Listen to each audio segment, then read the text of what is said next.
Ayan, nang inutusan kang kumuha ng ano, karton.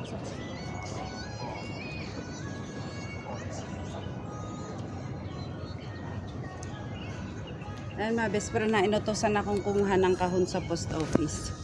Ayan, tingnan nyo yung itsura ko. Oh. Ang haba ng kahon. Ayan. Kahon kasi, pang ano ko to, susuli ng items yung amo ko, yung lalagyan ng plato. Ayan. Galing ako ng post office, naglakad ako. 30 minutes lang, hindi kasi ako pwedeng sumakay sa shuttle bus. Kasi hindi pwede tong karton, mahaba. Ayaw nung driver, kaya naglakad ako 30 minutes mga best friend. Yan yung itsura ko. Nasa abroad ka daw nasa abroad, pero tingnan mo naman, sakripisyo. Oh. Ayan ang haba, di ba? Yan yung itsura ko, para ko nirit ng 10 katao. Ayan malayo pa yung nilalakadan ko mga best friend. Yan.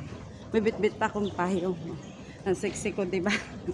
Nakatakin pa ako niyan, lagay na yan. So, yun lang. Bye.